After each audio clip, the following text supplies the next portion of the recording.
हाय दोस्तों, आज मैं आप सभी को क्लास 12 एनसीईआरटी मैथ चैप्टर 4 प्रश्नावली 4.1 का जो है क्वेश्चन नंबर 6 को बताने वाली हूँ। इस वीडियो के अंत तक बने रहिएगा।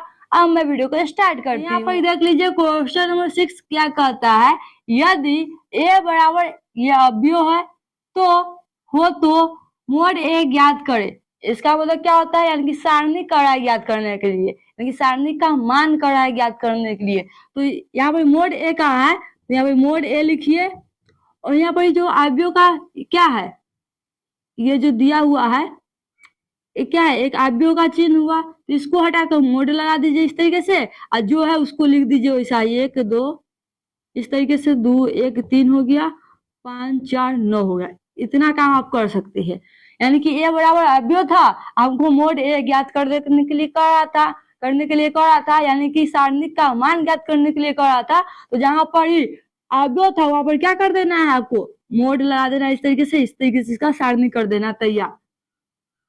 अब ये जो है 3 × 3 कोटि की सारणी हो गया। इसका मान ज्ञात करने को हम सिखा चुके हैं ऑलरेडी। यदि आप लोग नहीं जानते तो फिर से सीख लीजिए किस तरीके से इसका मान ज्ञात करते हैं।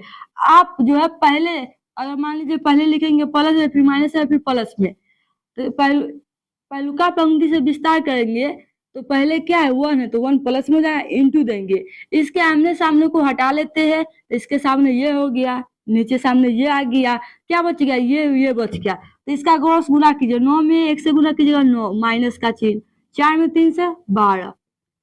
आप माइनस देना है, अब क्या है बीच में 1 है, तो 1 लिख लीजिए, 1 लिख दिया। फिर इसके आमने सामने वाले को हटा लेंगे, तो इसके सीधा सामने ये हट जाएगा और आगे पीछे ये हट जाएगा। तो क्या बचेगा, 2 3 बचेगा और 5 9 बचेगा, इस तरीके से बचेगा। इसका क्रॉस गुना कीजिए, 9 में 2 से गुना 18, क्रॉस गुना करना है माइनस का चिन्ह, अब 5 में 3 से 15, प्लस का चिन्ह। अब क्या है 2 है, तो प्लस देकर 2 लिख दीजिए। अब उसी तरीके से इसके आमने सामने को हटा लेंगे, तो इसके सामने ये हो जाएगा, इसके सामने ये हो जाएगा। तो क्या बच जाएगा, 2 1 5 4 बच जाएगा। इसका क्रॉस गुना, 4 में 2 से 8, माइनस 5 में 1 से 5।